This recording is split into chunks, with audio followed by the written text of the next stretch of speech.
जय अहोई माँ, अहोई अष्टमी व्रत कथा। एक समय एक नगर में एक साहूकार रहता था। उसके 7 बेटे, 7 बहुएं और एक बेटी थी। दीपावली से कुछ दिन पहले उसकी बेटी अपनी भाभीयों संग घर की लिपाई के लिए जंगल से साफ मिट्टी लेने गई। जंगल में मिट्टी निकालते वक्त खुरपी से एक शाहू का बच्चा मर गया।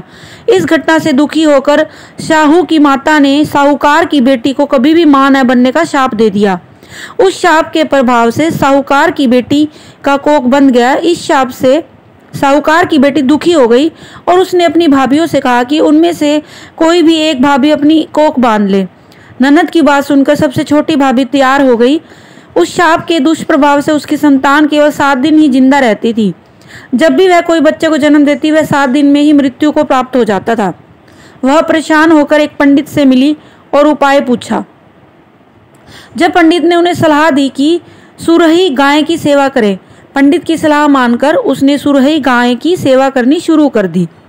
उसकी सेवा से प्रसन्न गाय उसे एक दिन शाहू की माता के पास ले जाती है। रास्ते में गरुड़ पक्षी के बच्चे को सांप मारने वाला होता है, लेकिन साहूकार की छोटी बहू सांप को मारकर गरुड़ पक्षी के बच्चे को जीवन दान देती है। तब तक उस गरुड़ पक्षी की माँ भी वहां आ जाती है। वह पूरी घटना सुनने के बाद उससे प्रभावित होती है और उसे शाहू की माता के पास ले जाती है। शाहू की माता जब साहूकार की छोटी बहू की परोपकार और सेवा भाव की बातें सुनती है तो प्रसन्न होती है। फिर उसे 7 संतान की माता होने का आशीर्वाद देती है। आशीर्वाद के प्रभाव से साहूकार की छोटी बहू को 7 बेटे होते हैं, जिससे उसकी 7 बहुएं होती हैं। उसका परिवार बड़ा और भरपूर होता है। वह सुखी जीवन व्यतीत करती है। जय अहोई माता।